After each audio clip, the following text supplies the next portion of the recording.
In this lesson, we are going to continue to learn about Reconstruction and the different policies of the North towards the South involving Reconstruction, and also about the Reconstruction amendments that would ensure that all African Americans would have equal rights, although enforcing them and them becoming common practice would be a battle that would still need to be fought.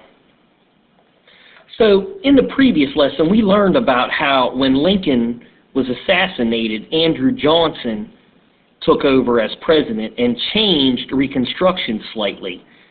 He would continue Lincoln's policies, except one thing that would have major consequences for freedmen was to humiliate the Southern elite. He made them ask for a pardon.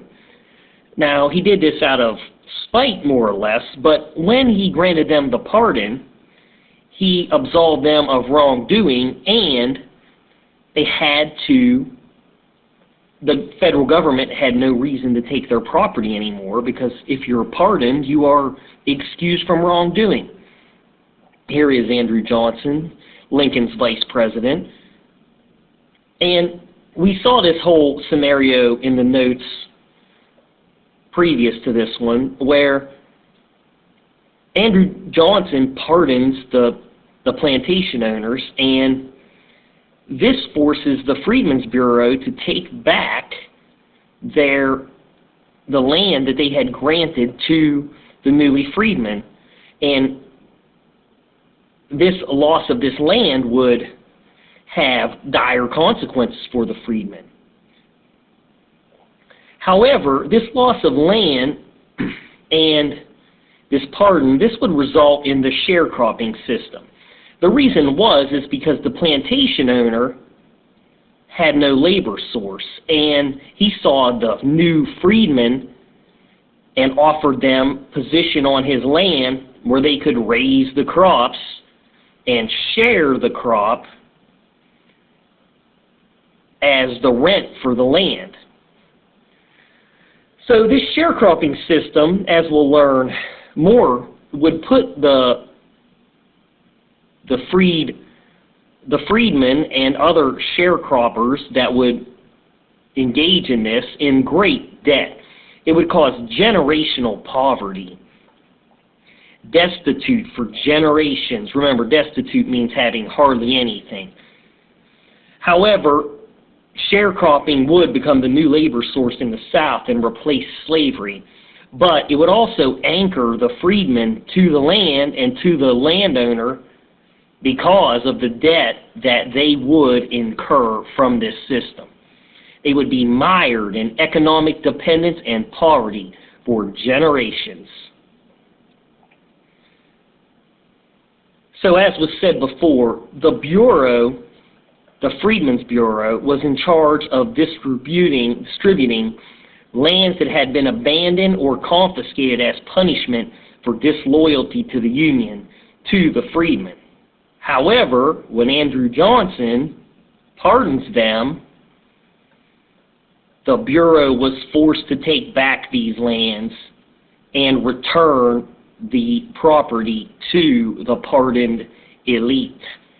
And this would have great effect on the African American freedmen, who would have had economic absolution from that land, but the land being taken back from them and returned to the white plantation owners would lead to the sharecropping system and African Americans being in great poverty in the South for many years. This part of the lesson is about the Reconstruction Amendments. And the Reconstruction Amendments are the 13th, the 14th, and the 15th Amendments. Remember, the Bill of Rights consisted of the original 10 amendments. And along the way, before the 13th was passed, there was the 11th and the 12th. I forget what the 11th is offhand, but the 12th had to do with the election of presidents. But we have 26 today, and the 13th, 14th, and 15th were known as the Reconstruction Amendments, whose purpose was to ensure equal rights for all African Americans. Now, you can summarize them by FCV, because the 13th Amendment is what granted freedom to African Americans. It was the formal abolition of slavery in the United States. Until the 13th Amendment, the closest we had to a statement ending slavery was the Emancipation Proclamation. However, the Emancipation Proclamation only was supposed to be the Confederate States. So, as I said, the border states still had slaves, and it wouldn't be until the 13th Amendment that slavery was formally abolished in the United States. Of course, it would take the military's enforcement of this to make it happen in practice, but on paper, it was the 13th Amendment.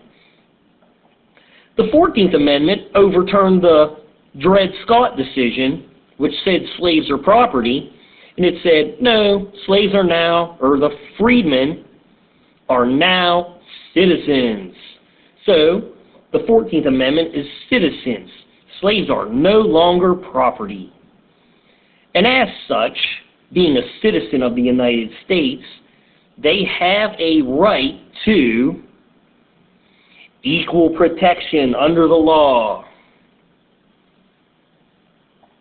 and all of the constitutional guarantees, including all of the Bill of Rights, such as due process, which is the steps that must be taken in order, if freedoms and rights that you have if you're accused of a crime, etc. So the 14th Amendment was the granting of citizenship to the African Americans, and that set up the 15th Amendment, which would be voting. Let's look a little bit more at this 14th Amendment, which I keep messing up at. This is due process of law. Believe it or not, at school you have due process of law, where the principals follow a certain set of guidelines, which is part of your due process if you're accused of something. So now the 14th Amendment also had a stipulation to help the government of the South stay out of the hands of ex-Confederates. And it said that before anyone can hold office, 2/3 of Congress must vote to give amnesty or forgiveness to ex-Confederates. We will get over and what that means and why it was included on the 14th Amendment in just a moment. But the main thing about the 14th Amendment is it said that all African Americans that were previously held in servitude are now citizens, that they're not property any longer.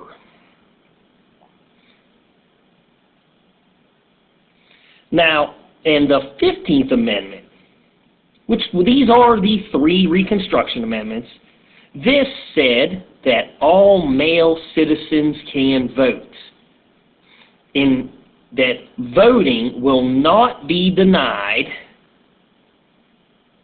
based on race, creed, or, a large way to say slavery, a previous condition of servitude. Look at this where it says male. Yes, at this time, no females could vote. No females could vote until the 19th Amendment, which would not be passed for about 50 years after the Reconstruction. Actually 60 years, because it was in about 1919.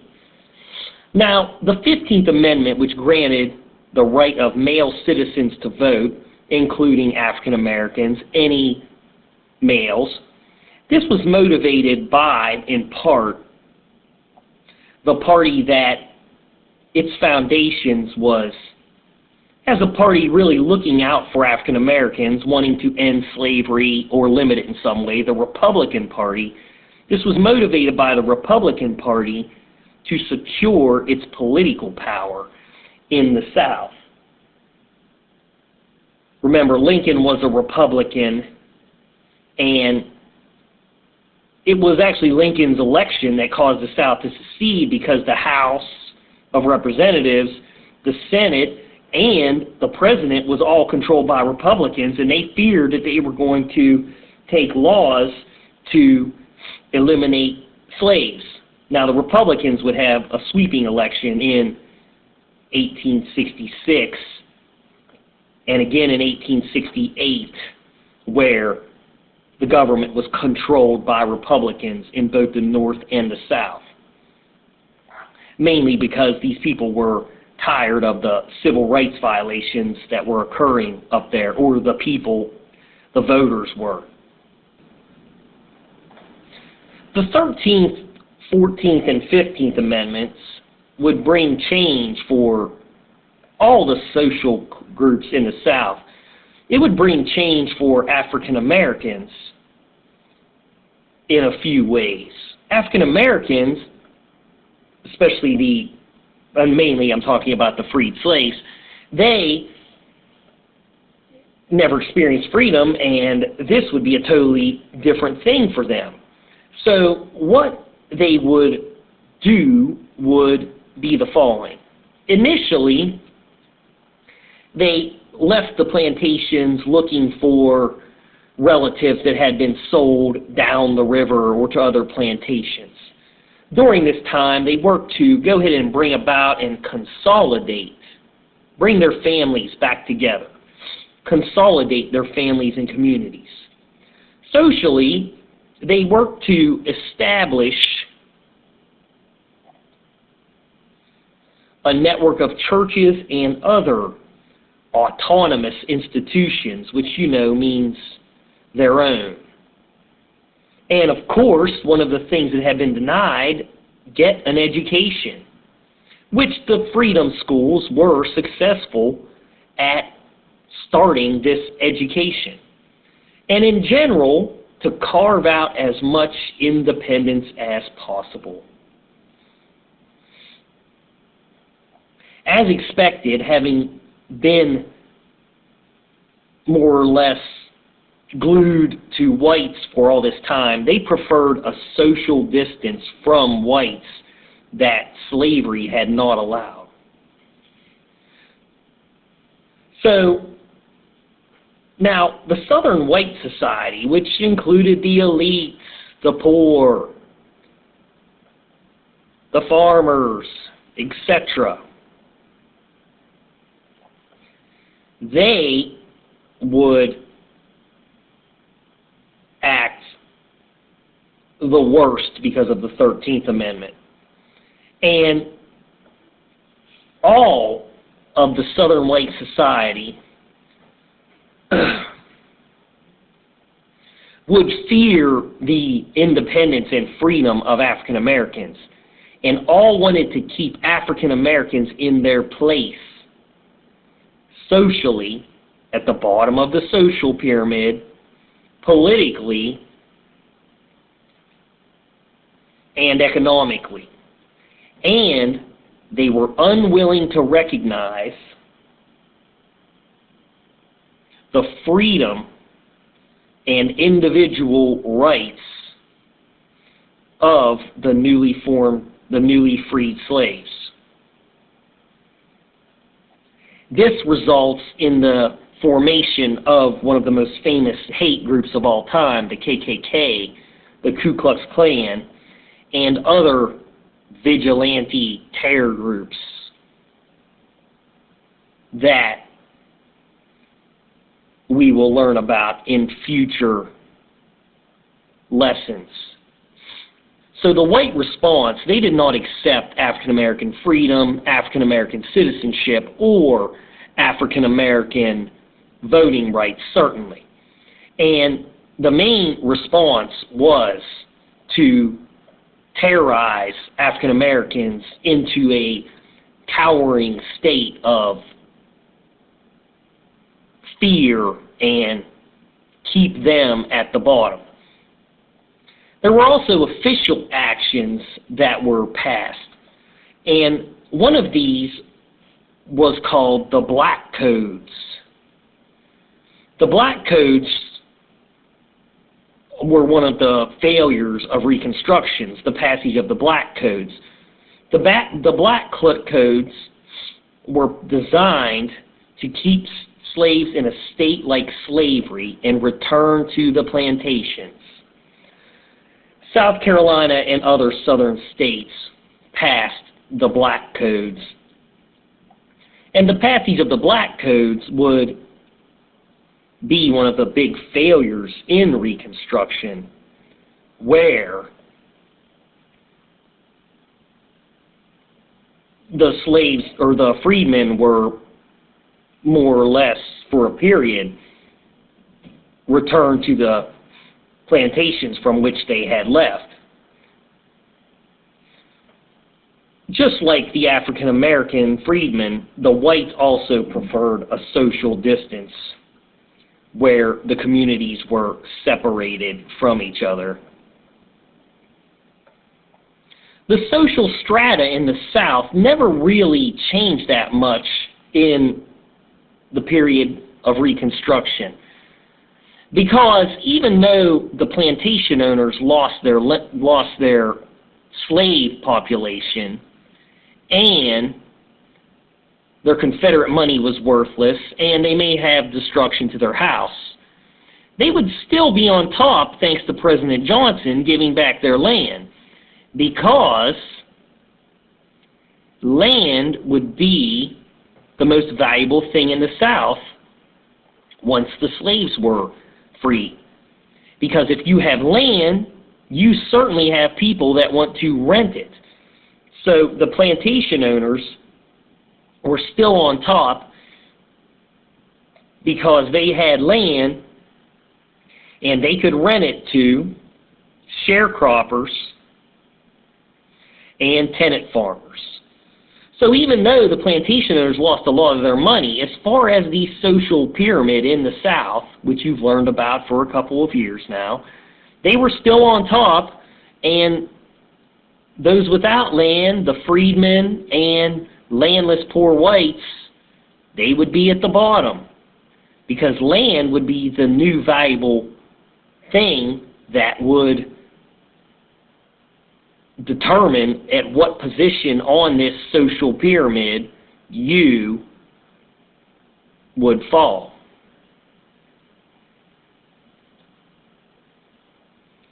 Let's look at the PowerPoint for a couple of minutes here. So ratification of and assurances that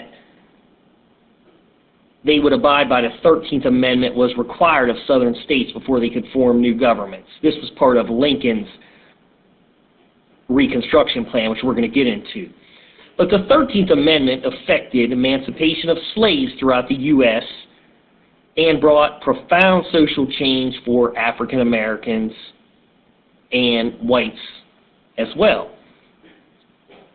Freedmen, after the 13th Amendment, would work to consolidate their families, establish a network of churches and other autonomous institutions, claim equal citizenship, of course that's the 14th Amendment, get an education, and carve out as much independence as possible in their lives. Initially, there was little change for the white population. The social classes remained fairly stable, with the planter elite at the top because they owned the land. The black codes would be a failure of Reconstruction, which demonstrated that the white South Carolinians were unwilling to recognize social and political rights of the newly freed slaves. Both whites and freedmen preferred to maintain a social distance that slavery had not allowed. African Americans left the white churches for congregations of their own, and they moved from slave quarters away from the big house and established their own communities. The separation and loss of control over African Americans caused anxiety among whites, and white South Carolina resented African Americans who were now free of the imposed submissiveness of slavery, and they feared retaliation by their former slaves. So this leads to the formation of these terror groups, which you can see below. The most famous of is the KKK, but we'll learn about others because the KKK is actually made illegal for a time, and they changed the name. And this reflects the mounting racial tension and determination of the white population to keep African Americans in their place socially, politically, which means out of the government, and economically. We learned about the 14th Amendment. It basically overturned the Dred Scott decision, saying that African Americans are now official citizens of the United States and have all rights of citizens, including equal protection before the law and due process of law. The 14th Amendment also had an amendment that required 2/3 of Congress vote to grant amnesty or forgiveness to ex-Confederates before they could hold public office. And it forced states to grant political rights to freedmen by reducing representation for states that did not allow African Americans to vote. However, this proved ineffective.